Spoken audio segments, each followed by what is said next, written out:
Hello everyone, and welcome back. Today, let us slow things down for a moment and step into a world that feels elegant on the surface, but far more demanding once you look closer. When we picture the 1950s, many of us imagine graceful dresses, flawless makeup, and polished smiles frozen in black and white photographs. It looks glamorous, even effortless. But behind that carefully crafted image was a daily reality built on pressure, discipline, and endurance. Tonight's story begins with a simple question: what did beauty truly cost in the 1950s? To understand that era, we need to look beyond the lipstick and hairstyles and uncover the powerful culture that shaped how women were expected to look, behave, and present themselves to the world. In the 1950s, beauty was not treated as a personal preference or a form of self-expression. It was a responsibility. For many women, especially in Western societies, looking put together was seen as a moral duty, closely tied to respectability, femininity, and social value. A woman's appearance was often interpreted as a reflection of her character, her discipline, and even her worth. If she looked polished, she was considered respectable. If she did not, she risked judgment, gossip, or exclusion. Beauty was not optional, and it was certainly not casual. It was a full-time commitment woven into everyday life. This pressure did not exist in isolation. The 1950s followed a period of global upheaval, and many societies were eager to restore a sense of order and stability. Traditional gender roles were strongly reinforced. Men were encouraged to be providers, while women were expected to be caretakers, homemakers, and symbols of calm domestic perfection. A beautiful woman was seen as proof that everything was functioning as it should. Her appearance was part of a larger social performance, one that reassured families, communities, and even nations that normal life had returned.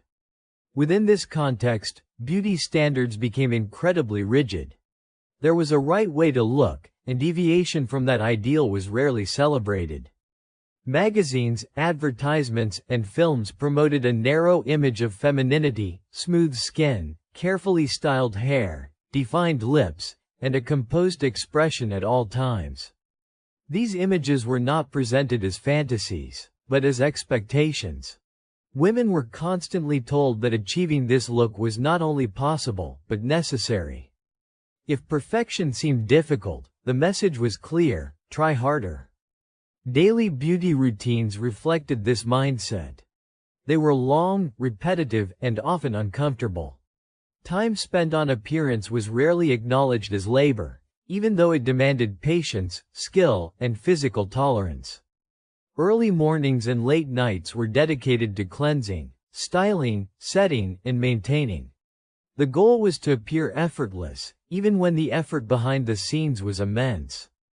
Beauty, in understanding, was something to be endured quietly. Pain and discomfort were normalized. Many women believed that if a routine was unpleasant, it must be working. Burning sensations, stiffness, and irritation were accepted as part of the process. Complaining about these experiences was discouraged, as it suggested weakness or vanity. Instead, perseverance was praised. Enduring discomfort for the sake of appearance became a subtle marker of discipline and femininity. Social comparison intensified these pressures. Beauty was not only judged privately but publicly. Women compared themselves to neighbors, co-workers, and celebrities, constantly measuring how closely they matched the ideal. Any perceived flaw could feel magnified. A small imperfection was not just cosmetic, it was emotional. Over time, this created a quiet but persistent anxiety, a feeling that one was always being observed and evaluated. Importantly, this culture was reinforced by authority figures. Advice did not only come from magazines or advertisements but also from doctors, beauty experts, and product representatives who framed their recommendations as scientific and trustworthy. When a routine or product was presented as modern or medically approved, it gained immediate credibility. This made women more willing to accept extreme practices, believing they were acting responsibly and intelligently. Trust in progress and technology played a powerful role in shaping beauty decisions. At the same time, there was little room for individuality. Trends were meant to be followed, not questioned. To stand out too much was risky, but to fall behind was worse. Many women learned to see their bodies as projects that required constant correction. Beauty was something you worked toward, never something you simply had. This mindset could quietly erode self-confidence, even as it promised empowerment through self-improvement. What makes this era especially striking is how normalized all of this was. These routines were passed down, shared among friends, and discussed casually, as if they were just another part of daily life. Young girls absorbed these expectations early, learning that adulthood would come with its own set of silent rules. Beauty culture became a cycle, repeating itself across generations with very little reflection. Yet, it is important to understand that many women also found pride in these rituals. For some, beauty routines provided structure, community, and even moments of control in a world where choices were limited. Dressing well and maintaining one's appearance could feel like an achievement, a way to assert dignity and competence. This complexity is what makes the story of 1950s beauty so fascinating. It was not simply oppressive or empowering. It was both at the same time. As we look back today, it is easy to judge these practices by modern standards. But doing so too quickly can cause us to miss the deeper lesson. The beauty culture of the 1950s shows us how strongly social expectations can shape personal behavior, especially when those expectations are presented as normal, scientific, or virtuous. It reminds us that beauty standards are not timeless truths, but social constructions that change with culture, media, and power. This story also invites us to reflect on our own time. While the tools and language may have changed, the pressure to look a certain way has not disappeared. By understanding how deeply beauty was tied to identity and duty in the past, we gain insight into the forces that still influence how we see ourselves today. So as we move forward in this story, keep that idea in mind. The 1950s were not just about unusual routines or strange products. They were about a world where beauty was a form of discipline, where looking perfect was a kind of silent labor, and where the cost of appearance was paid not only in time and effort, but in emotional weight. This is the foundation of everything that follows, and it sets the stage for the rituals, beliefs, and contradictions that defined an entire era of beauty. If beauty in the 1950s was a responsibility, then hair was its most visible proof. Hairstyles were not something women changed casually from day to day. They were long-term commitments that demanded planning, patience, and constant maintenance. A finished hairstyle was not just for a single afternoon or evening. It was meant to last for days, sometimes even a full week.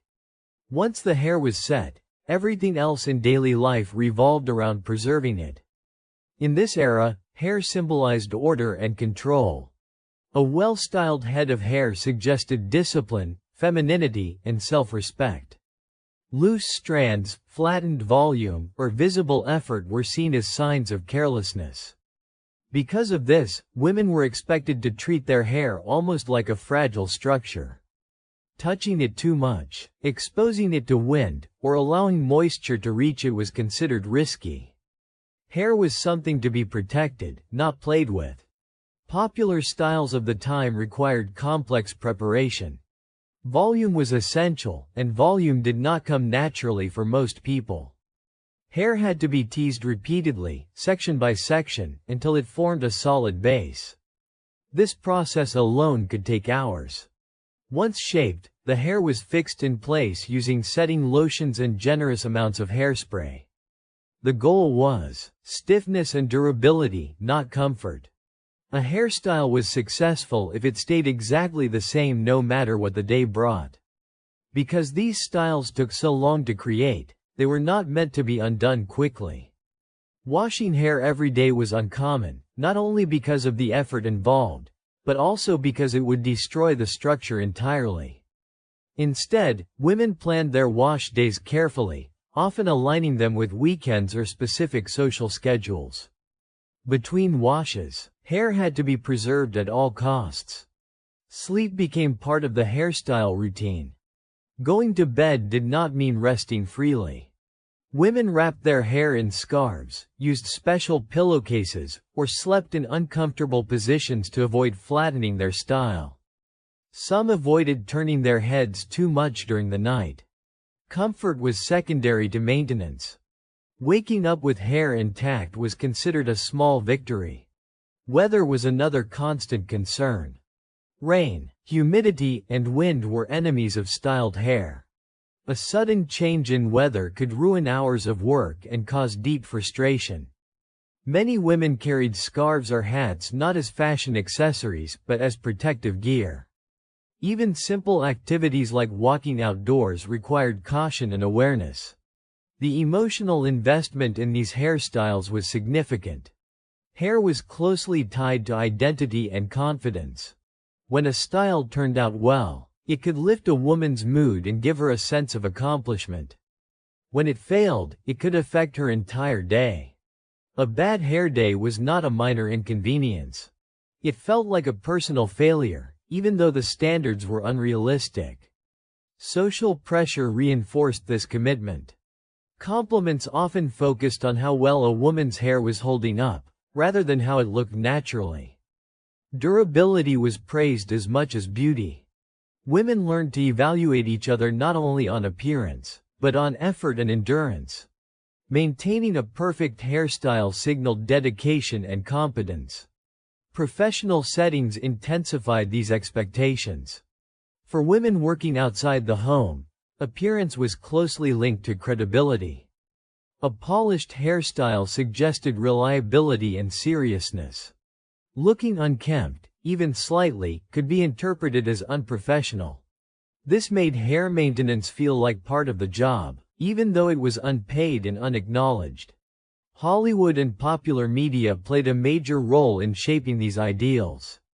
Actresses appeared with immaculate hair in films, magazines, and advertisements, reinforcing the idea that perfection was normal and achievable. What was rarely shown was the time, discomfort, and labor behind those looks. The illusion of ease made everyday women feel that they, too, should be able to achieve the same results. There was also little room for experimentation. Hairstyles followed trends closely, and stepping outside those trends was risky. Being too modern or too outdated could attract negative attention.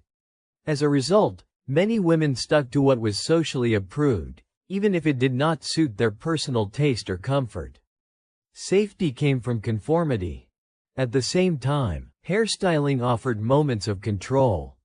For women whose lives were otherwise tightly structured by expectations, managing their hair could feel like a domain where effort led to visible results.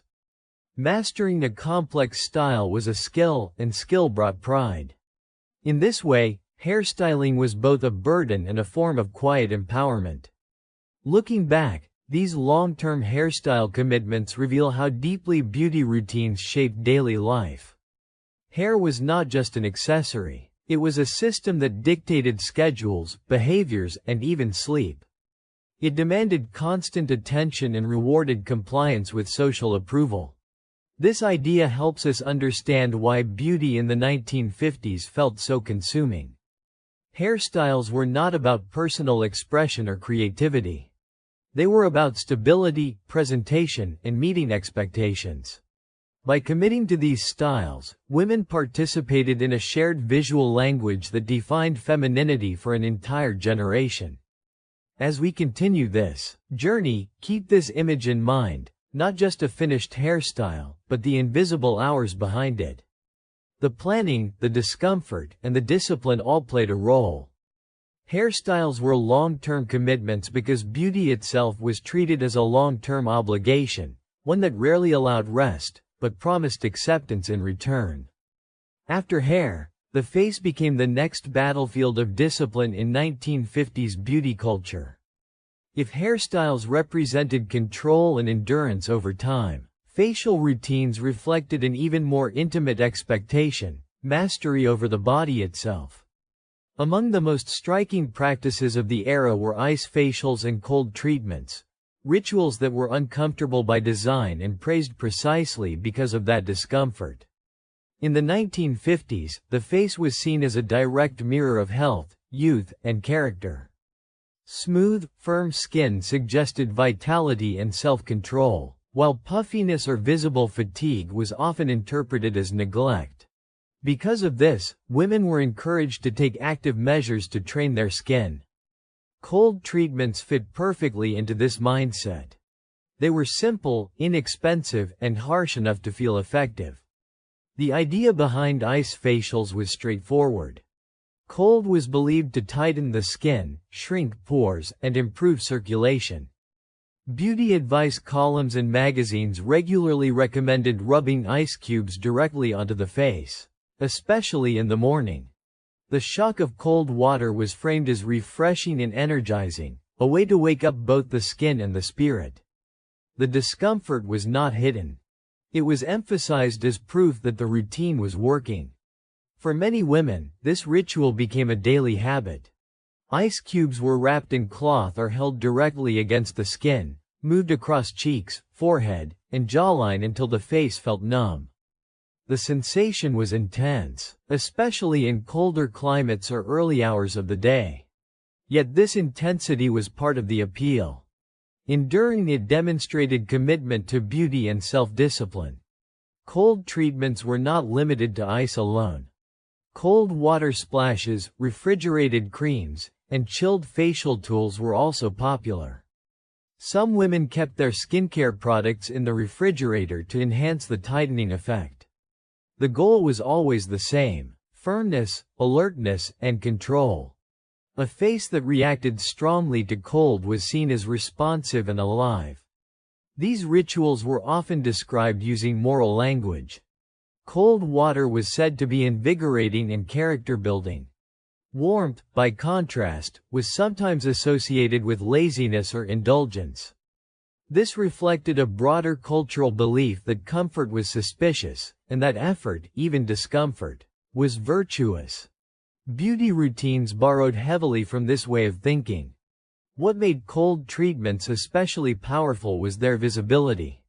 After an ice facial, the skin often appeared flushed and slightly tighter, at least temporarily. This immediate result reinforced belief in the method. Even if the effects were short-lived, they were visible enough to feel rewarding.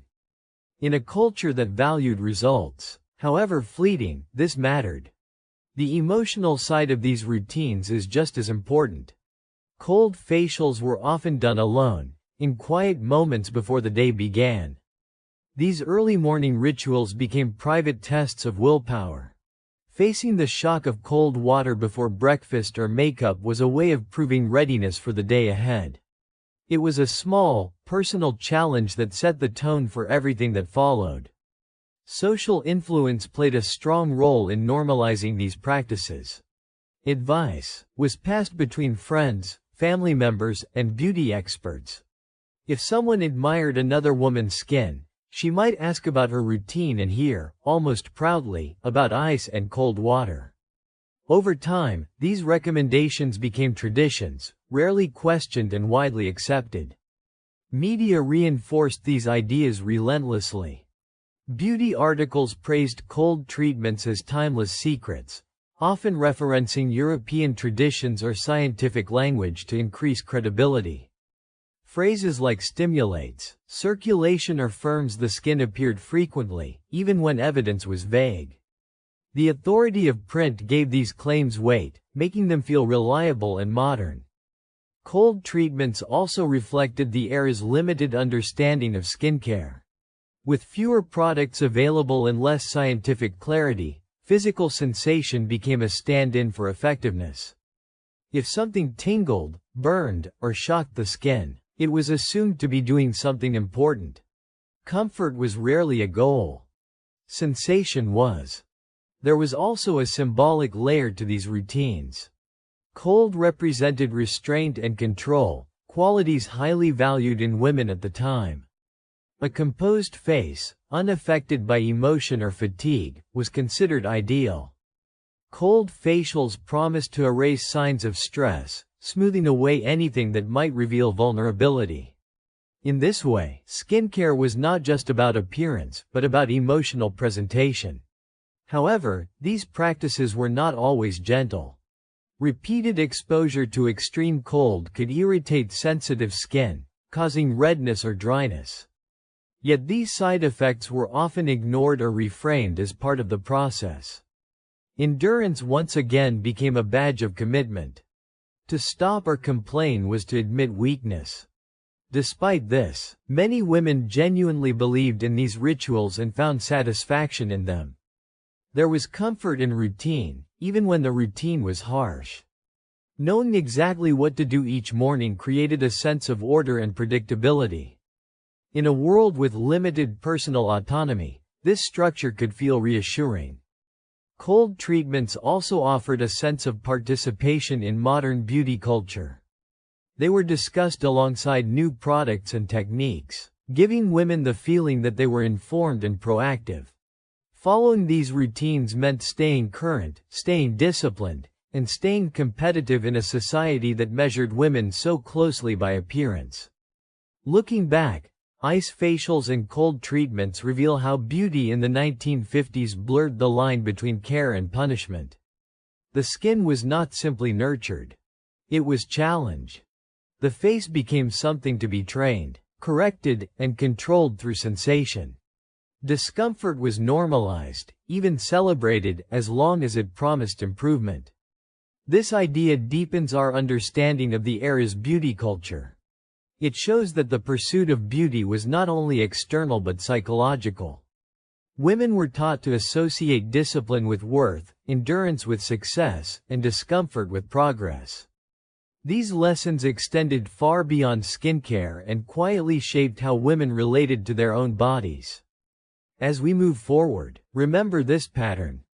Beauty rituals in the 1950s were rarely gentle. They demanded effort, tolerance, and belief. Ice facials may seem simple or even harmless today, but within their cultural context, they carried a powerful message. Beauty was something you earned through discipline, and the body was expected to obey. If cold treatments were about discipline and sensation, cold cream was about ritual and excess. In the 1950s, cold cream was not just a product. It was a cornerstone of daily life. Nearly every woman had a jar on her vanity, and its use was so common that it was rarely questioned. Cold cream represented care, cleanliness, and modern femininity, all wrapped into a thick, pale substance that promised softness and protection. At its core, cold cream was meant to cleanse and moisturize. Makeup in the 1950s was heavy and long-wearing, and removing it required more than soap and water. Cold cream offered a solution that felt luxurious and purposeful. Women were taught to massage it generously into their skin, dissolving makeup, dust, and the day itself. This process was slow and deliberate, turning cleansing into a nightly ceremony. Quantity mattered. Using too little suggested carelessness, while using plenty signaled seriousness and dedication. Faces were often completely covered in a visible layer of cream, transforming familiar features into smooth, pale masks. Mirrors reflected not beauty in that moment, but the promise of beauty later. The goal was not to look good during the process, but to believe in the result. This ritual was usually performed at night, when the public eye was gone. It marked a transition from the social self to the private self. For many women, applying cold cream was the final task of the day, done after the house was quiet. In that sense, it became a rare moment of stillness. Yet even this quiet was shaped by expectation.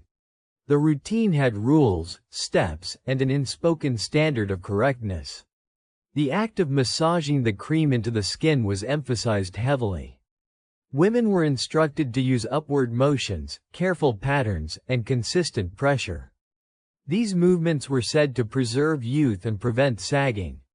Whether or not they worked, they reinforced the idea that aging was something to be actively fought, and that neglect would be visible and shameful. Cold cream also blurred the line between cleansing and treatment.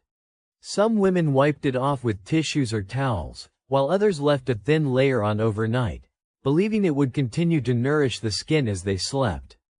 Waking up with residue on the face was normal. In fact, it was often seen as proof that the product was rich and effective. The sensory experience of cold cream was part of its appeal. Its thick texture and cool temperature felt soothing after a long day. Compared to harsher soaps, it seemed gentle and protective. This contrast made it feel safe, even when used in large amounts. The name itself suggested comfort and calm, reinforcing trust. Advertising played a major role in elevating cold cream to near-essential status. Ads often depicted elegant women applying it effortlessly, their skin flawless and glowing. The message was clear: this product was not optional. It was part of being a responsible, modern woman. Skipping it was framed as risky, almost careless. Doctors and beauty experts were frequently cited to support these claims. Cold cream was described as scientifically formulated, suitable for daily use, and approved by professionals. This medical framing gave women confidence, encouraging long-term and habitual use without skepticism.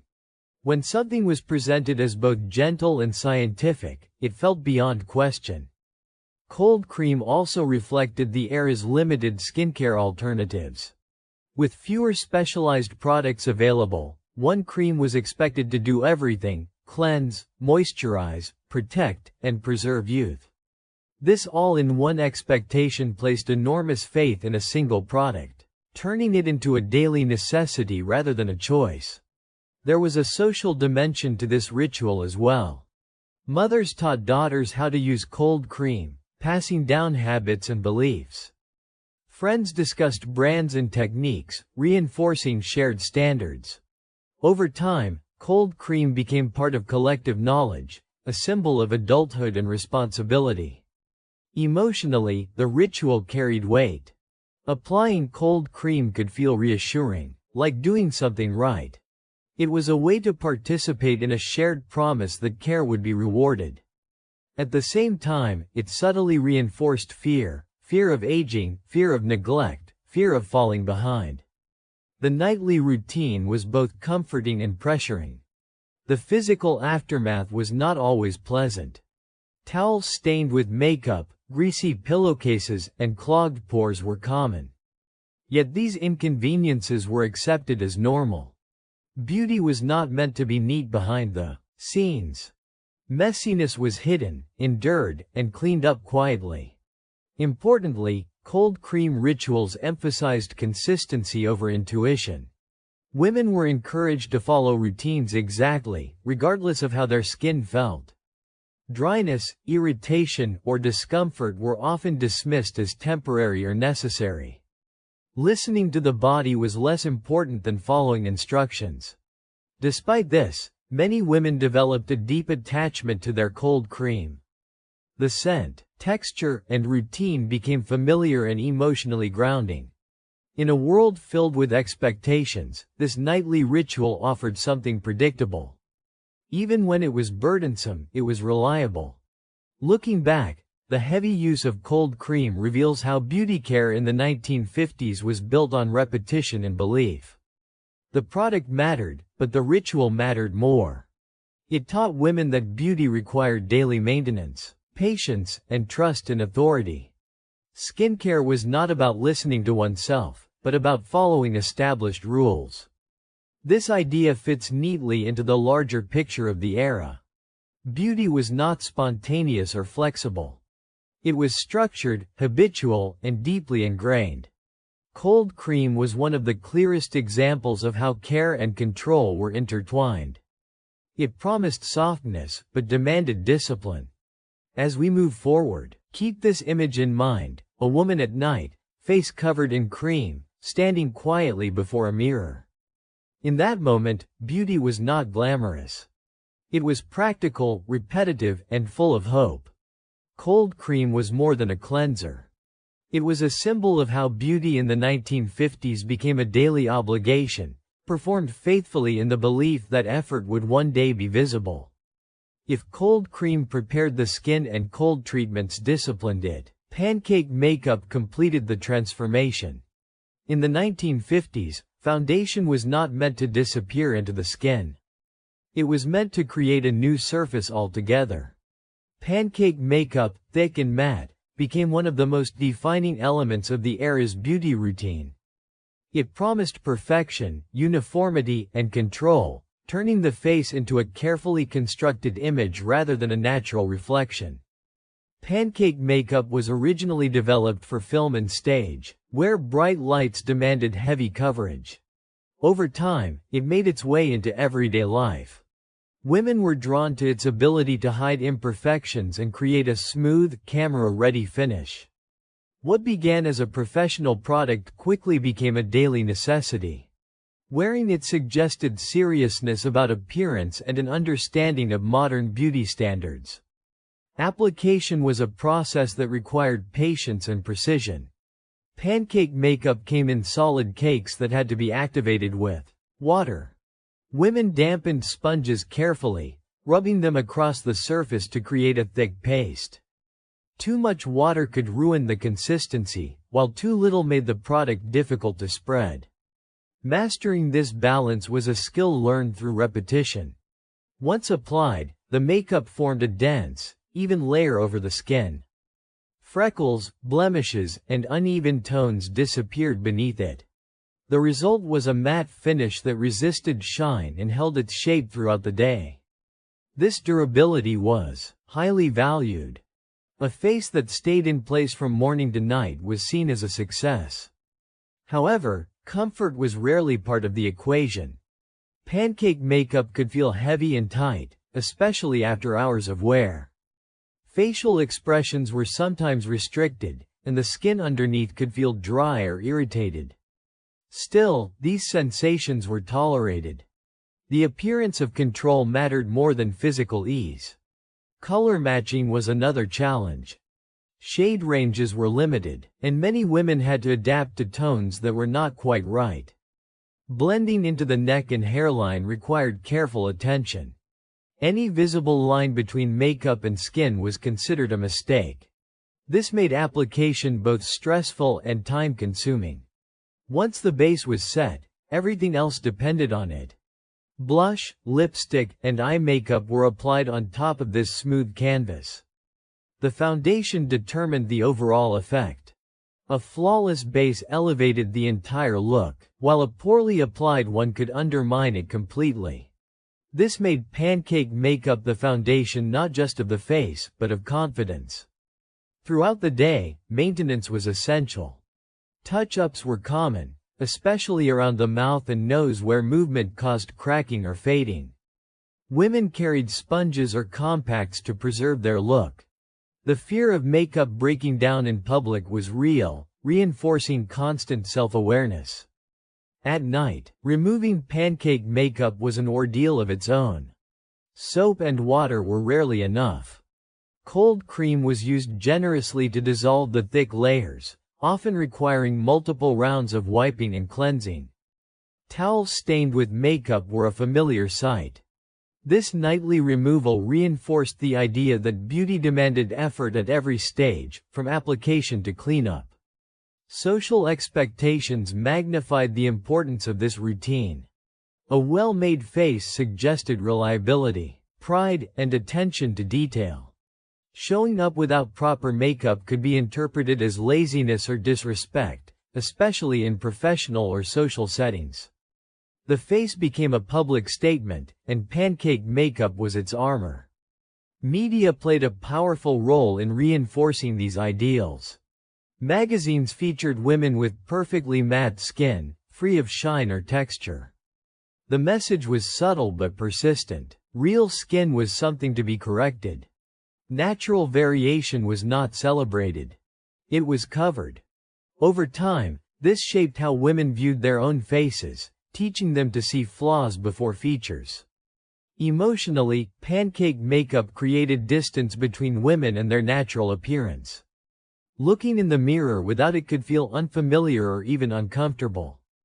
The made-up face became the real one, while the bare face felt unfinished. This dependence was rarely acknowledged, but deeply felt. Yet there was also a sense of power in this transformation. Applying Pancake makeup allowed women to control how they were seen.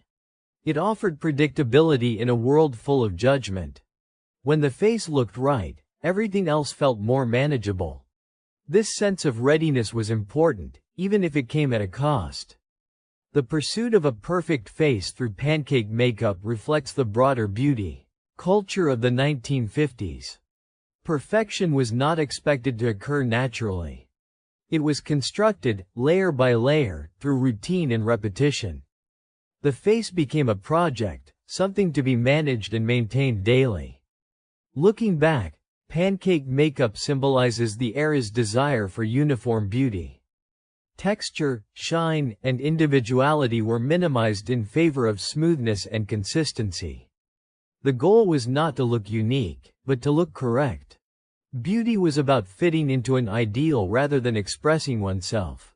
As we continue, keep this image in mind: a woman carefully applying a thick, matte foundation, watching her features disappear and re-emerge in a more socially acceptable form. Pancake makeup was more than a cosmetic product. It was a tool of transformation, teaching women that beauty was something you built, protected, and carried with you every day. This idea brings us closer to the heart of 1950s beauty culture. Appearance was not just about enhancement. It was about control. Pancake makeup offered certainty in an uncertain world, but it also demanded conformity. In that balance between security and sacrifice, the perfect face of the 1950s was born. If Pancake makeup created the perfect canvas, red lipstick delivered the final statement. In the 1950s, lipstick was not a minor detail or a personal preference. It was a powerful symbol, one that carried social meaning far beyond color. Red lipstick, in particular, became a defining feature of femininity, confidence, and respectability. To step outside without it was often seen as incomplete, as if something essential were missing. Red lips were associated with vitality and composure. They drew attention to the face and signaled intention. A woman wearing red lipstick appeared prepared, awake, and engaged with the world. In contrast, bare lips could be interpreted as tired, careless, or even unwell.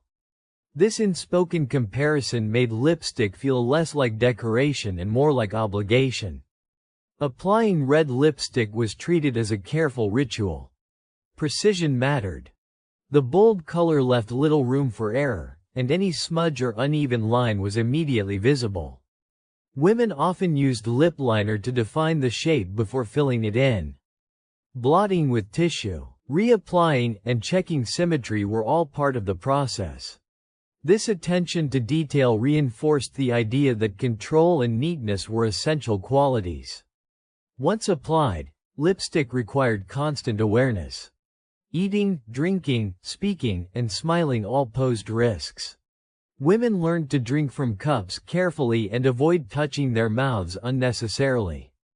Carrying lipstick in a purse was expected, not optional. Touch-ups were frequent, especially after meals or conversations. The presence of lipstick shaped behavior as much as appearance. Red lipstick also had emotional weight. It could transform how a woman felt about herself. A single swipe of color often brought a sense of readiness and confidence. Even on difficult days, applying lipstick could feel like reclaiming composure.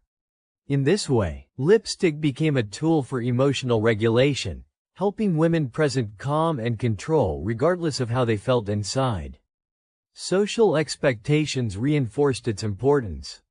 Compliments often focused on lip color, and advice columns frequently emphasized the necessity of never being seen without lipstick. This message was internalized deeply. Many women felt uncomfortable answering the door, running errands, or even being seen by family members without it. The face was expected to remain presentable at all times. Media played a central role in shaping this ideal.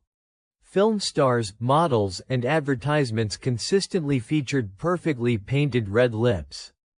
These images were presented as attainable standards, not stylized performances. The repetition made the look feel normal and essential. Over time, red lipstick became a visual shorthand for femininity itself. Color choice, while seemingly personal, was also guided by rules. Shades were selected to match skin tone, hair color, and outfit, often based on advice from magazines or sales consultants. Choosing the wrong red could be framed as a mistake, reinforcing dependence on external guidance. Even within a single color category, there was pressure to choose correctly. Lipstick also reflected the era's emphasis on presentation over comfort. Some formulas were drying or stiff, yet this was accepted as part of wearing the color well. Long-lasting wear was prioritized over ease. A lipstick that stayed in place signaled discipline and attention, even if it felt uncomfortable. There was also a moral dimension attached to lipstick. Wearing it properly suggested self-respect and maturity. Too little could seem careless. Too much could be judged as excessive. Navigating this balance required constant self-monitoring. The right amount of lipstick was another invisible rule women were expected to master. For working women, lipstick carried professional implications.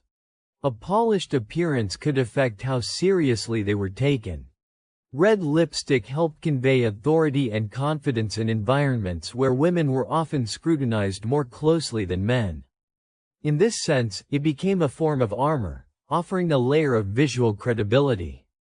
At the same time, lipstick was one of the few beauty tools that allowed for visible expression. Unlike foundation or hair, which aimed for uniformity, lipstick allowed for a hint of individuality through shade and finish. Within strict boundaries, it offered a small space for personal choice. This made it emotionally significant, even within a rigid system. The removal of lipstick at night was often symbolic. Wiping away the red color marked the end of public performance.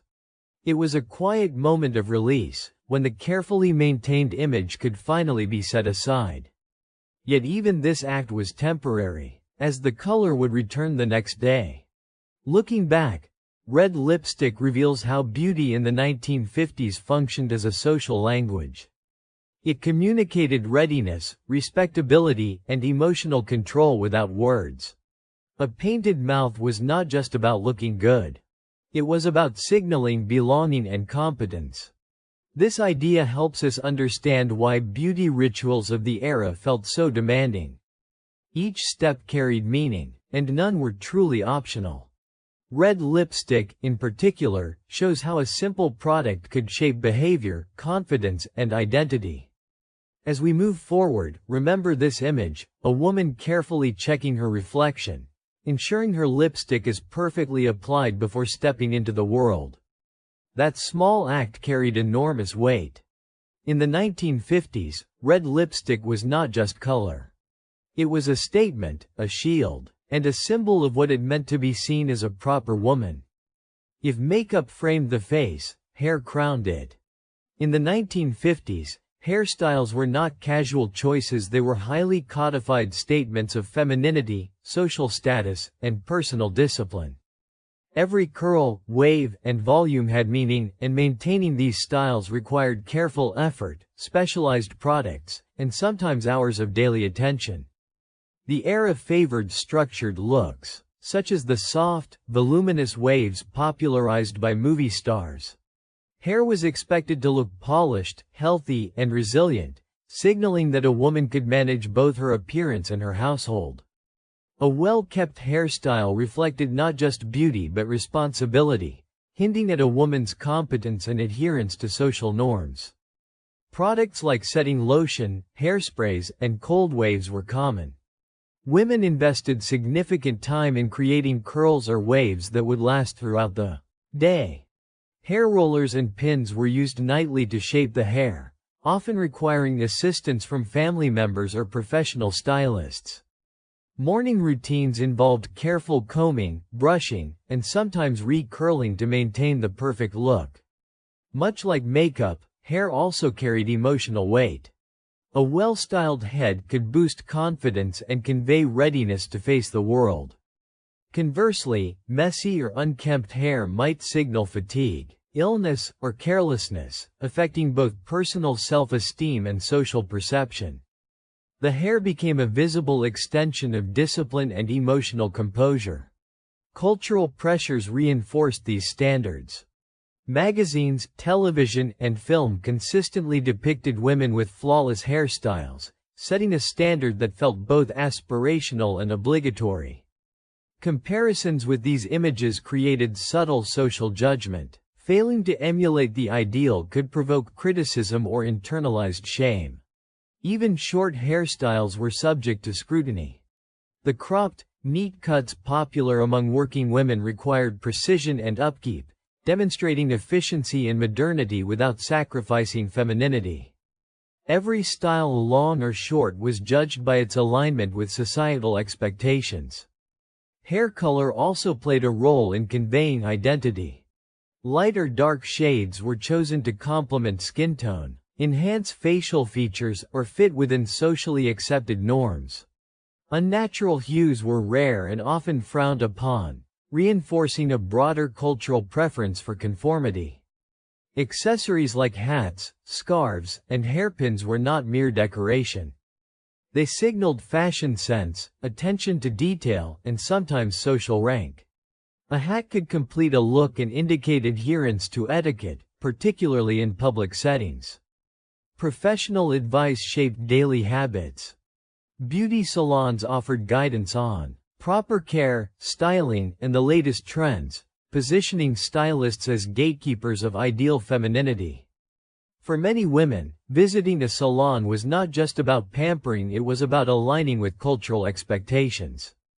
The commitment to hair routines demonstrates how deeply beauty standards were woven into daily life. Maintaining a style required not only time and skill but also patience, resources, and ongoing effort. Hair, like makeup, became a form of silent communication, signaling readiness, discipline, and conformity.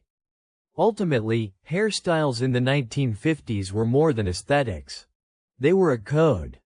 They reflected personality, morality, and social belonging, influencing how women were perceived and how they perceived themselves.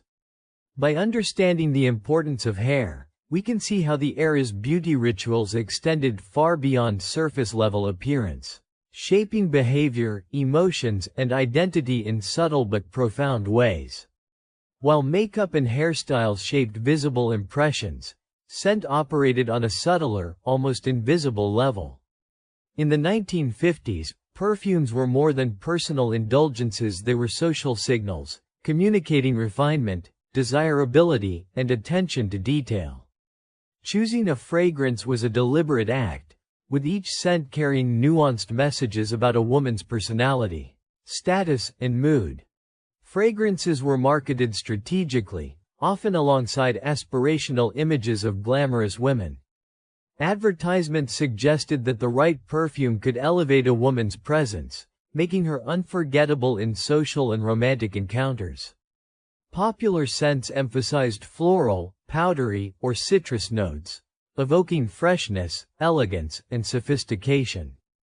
The act of applying perfume was ritualistic, reinforcing daily routines of self-care and preparation for public life. Perfume also acted as a tool of identity construction. Women often selected scents that aligned with their desired image: delicate and demure, bold and seductive, or refined and understated. These choices reflected personal tastes but also societal expectations about femininity and decorum.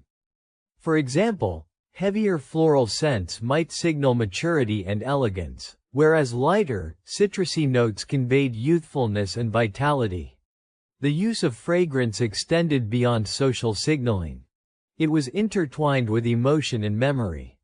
A signature scent could evoke nostalgia, create intimacy, or even influence moods. Wearing perfume became an emotional armor, offering confidence and poise as women navigated social gatherings, work environments, and personal relationships. Cultural norms dictated when and how perfume should be applied. Light applications were preferred for daytime activities, while more potent fragrances were reserved for evenings or special occasions. Overuse could suggest vanity or lack of self-awareness, while subtle use demonstrated sophistication and restraint. This delicate balance highlighted the era's emphasis on measured, controlled self-presentation. Perfume also interacted with fashion and grooming. Coordinating a scent with an outfit or hairstyle enhanced a woman's overall aesthetic coherence, reinforcing the idea that every detail mattered in the construction of an ideal appearance. Accessory choices, such as gloves, hats, or jewelry, often complemented a fragrance, creating a harmonious sensory impression. Social occasions amplified the importance of fragrance. At parties, dances, or formal events, scent could leave lasting impressions, influencing social perception and interpersonal dynamics. A memorable fragrance might evoke curiosity, admiration, or romantic interest, subtly shaping interactions without a single word being spoken. Fragrance culture was further reinforced by media. Films, television, and magazines portrayed women whose elegance was inseparable from their scent, embedding the idea that perfume was an essential component of femininity. This created both aspiration and pressure, as women internalized the notion that their social success partly depended on olfactory appeal. Ultimately, perfumes in the 1950s were more than cosmetic products, they were tools of social negotiation. Through scent, women could communicate identity, assert presence, and navigate complex social expectations. The ritual of choosing and applying fragrance became a deeply ingrained aspect of daily life, blending aesthetics, psychology, and culture into a subtle yet powerful form of personal expression.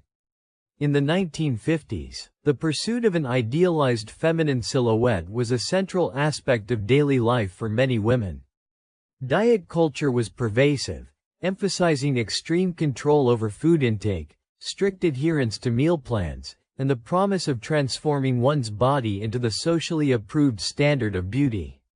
A slender waist, often accentuated by girdles, was considered essential not only for attractiveness but also for demonstrating self-discipline and refinement. Breakfasts were austere affairs, frequently consisting of grapefruit, cottage cheese, or other low-calorie, low-flavor options designed to jumpstart metabolism and suppress appetite. Grapefruit, in particular, was celebrated as a fat-burning miracle, though its effectiveness was more psychological than scientific. Lunches and dinners followed rigid formulas, sometimes including salads, gelatin concoctions, or miracle diet pills, many of which contained stimulants or ingredients that modern standards would deem unsafe. These regimens required determination, patience, and, often, a willingness to endure discomfort or hunger. Cigarettes were paradoxically woven into the diet culture as appetite suppressants. Smoking, encouraged by advertising and social norms, became a tool to maintain slenderness while projecting sophistication. Women's daily routines blended diet, exercise, and lifestyle management, reflecting the era's intense focus on outward appearance and societal expectations. Media reinforced these ideals, presenting thin actresses, models, and public figures as templates of beauty. Women were encouraged to emulate these standards, often with the implicit message that failure to do so would affect social standing, marriage prospects, or personal worth. Books, magazines, and advice columns detailed strategies for portion control, reducing recipes, and tricks to appear slimmer, creating a culture of constant self-surveillance and comparison. The intersection of diet, beauty, and fashion also shaped other routines. Girdles and shapewear supported the visual illusion of slimness, while careful posture and clothing choices accentuated curves in socially approved ways. Diet culture was therefore not only about food but also about cultivating a holistic aesthetic identity. Importantly, these practices carried both psychological and physical consequences. While some women experienced temporary improvements in appearance, the relentless focus on restriction and measurement often led to stress, anxiety, and unhealthy relationships with food. The pressure to maintain a slim figure was omnipresent, influencing self-esteem, social interactions, and personal identity. Diet culture in the 1950s exemplifies the broader societal prioritization of female appearance as a marker of moral and social worth. Women were encouraged to invest time, energy, and even personal health into achieving an idealized form, reinforcing the notion that beauty was a duty, not merely a personal choice. In the 1950s, eyebrows were more than a facial feature, they were a statement of style, control, and personal discipline. The ideal brow was thin, highly arched, and meticulously shaped, a standard popularized by Hollywood icons like Greta Garbo and Jean Harlow. Natural brows, full or unruly, were often viewed as improper, rebellious, or simply unfashionable, which led women to adopt rigorous grooming routines. Every morning, women would shave or pluck their eyebrows to create a clean canvas. Then, using fine pencils in shades that matched or complemented their hair, they would redraw each arch with painstaking precision. Symmetry was crucial. A misaligned line could be disastrous, sending a woman back to the mirror to erase and start over. This meticulous process transformed the simple act of grooming into a delicate performance requiring steady hands, patience, and careful planning. Eyebrow maintenance was not limited to mornings. Women carried their pencils throughout the day, ready to correct smudges caused by wind, sweat, or unexpected mishaps. Accidental smudges could result in brows that looked uneven, exaggerated, or comically expressive, challenging women to constantly manage their image. Some even resorted to eyebrow stencils, plastic templates intended to ensure a perfectly shaped brow, but even these could produce awkward results if not used precisely. Beyond aesthetics, eyebrows served a social and psychological purpose. They framed the face, expressed emotion, and conveyed confidence. Thin, arched brows became a symbol of sophistication, self-discipline, and modern femininity. Maintaining them was a daily ritual of control in a society that demanded women regulate their appearance meticulously. The intense attention to brows reflected the era's broader beauty ethos. Every feature, no matter how small, contributed to an idealized image of womanhood. The commitment to shaping, drawing, and preserving brows was both an act of conformity to societal norms and a personal declaration of pride in one's appearance. Eyebrow grooming, in the 1950s, was therefore a microcosm of the decade's obsession with beauty as a form of discipline, art, and social currency. It exemplified the interplay between cultural standards, personal effort, and the performative nature of femininity, a practice where even the smallest details mattered enormously. In the 1950s, eye makeup was a high-stakes art form, transforming lashes into a dramatic frame for the face. Mascara was not the convenient tube and wand we know today. Instead, women often used a solid cake of mascara, applying it with a tiny brush dipped in a thick, tar-like pigment. The process was delicate and intense. A slip of the hand could smudge the entire eyelid, ruin the meticulous pencil-work brows, or even glue lashes together. There was no waterproof formula, no clump-free guarantee, just patience, precision, and practice. The act of applying mascara was almost ritualistic. Women had to lean in close to the mirror, sometimes holding their breath, to coat each lash individually. The thick formula stiffened lashes, giving them a striking, bold appearance, but it also created a fragile structure where one wrong blink could undo hours of effort. For many, this was a test of both skill and endurance, reinforcing the idea that beauty demanded sacrifice. Adding to the drama was the lash curler, a small clamp resembling a miniature torture device. It required careful pressure to curl the lashes without ripping them out, and the results were temporary, lasting only as long as one avoided blinking too vigorously or sweating. Yet, the payoff was significant: wide-eyed, perfectly framed lashes that could hold attention and convey emotion, even if the rest of the face remained expressionless under layers of foundation and powder. This focus on lashes highlighted the era's obsession with the eyes as the window to personality and allure. Bold, carefully sculpted lashes were seen as a form of empowerment, a way for women to assert confidence and command attention. The meticulous routine of mascara application and lash curling became a daily exercise in patience, control, and theatrical presentation. The 1950s eye makeup rituals reflected a larger cultural trend, the fusion of practicality, glamour, and performance. Every swipe of mascara, every careful squeeze of the curler, and every tiny adjustment reinforced the ideal that a woman's appearance was both her armor and her art. Beauty was demanding, sometimes perilous, but always dramatic, and the eyes played a starring role in this mid-century spectacle. As the final act of the 1950s beauty routine, hairspray was more than just a finishing product, it was the crowning achievement of a woman's daily preparation. After hours of curling, teasing, setting, and painting, the hair had to withstand the rigors of the day, and hairspray was both shield and sculptor. Women applied it liberally, enveloping themselves in a fragrant, chemically charged cloud that hardened styles into near-permanent perfection.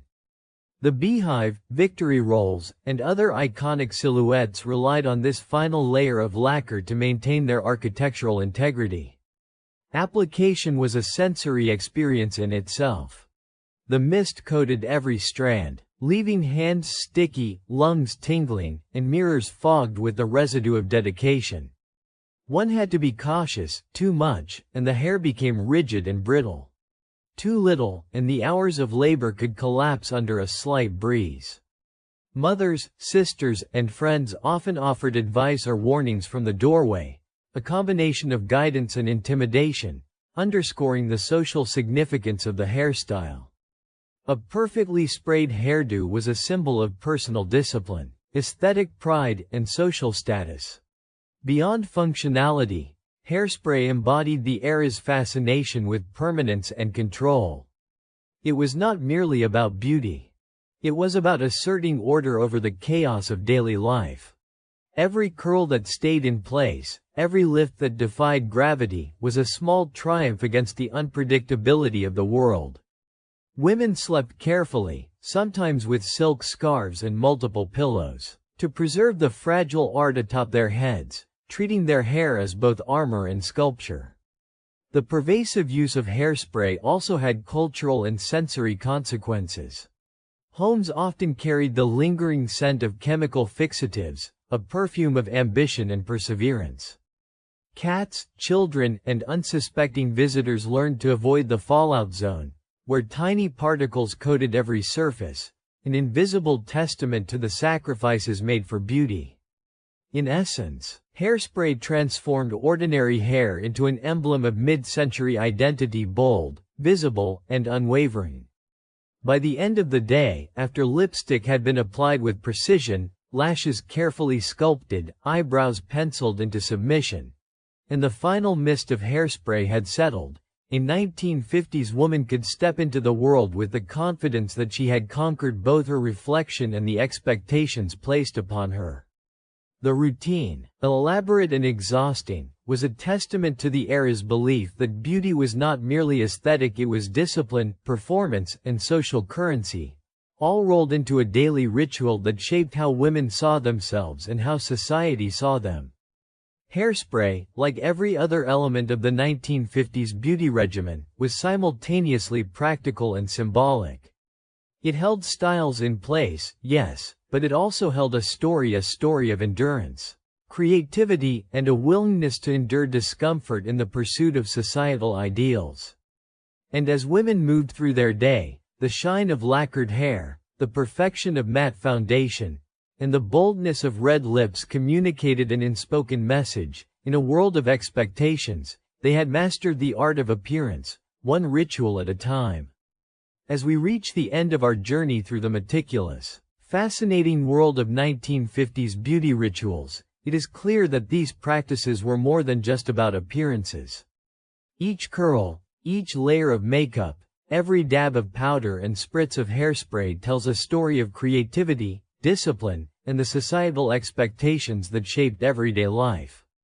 These routines reflected both personal identity and cultural ideals, blending art, science, and social performance into a daily ritual that defined a generation.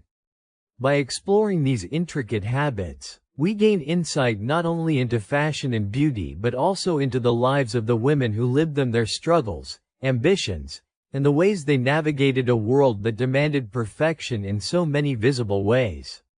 It is a reminder that history often resides in the smallest details, the curl of a hair, the sweep of lipstick, the scent of powder in a morning routine.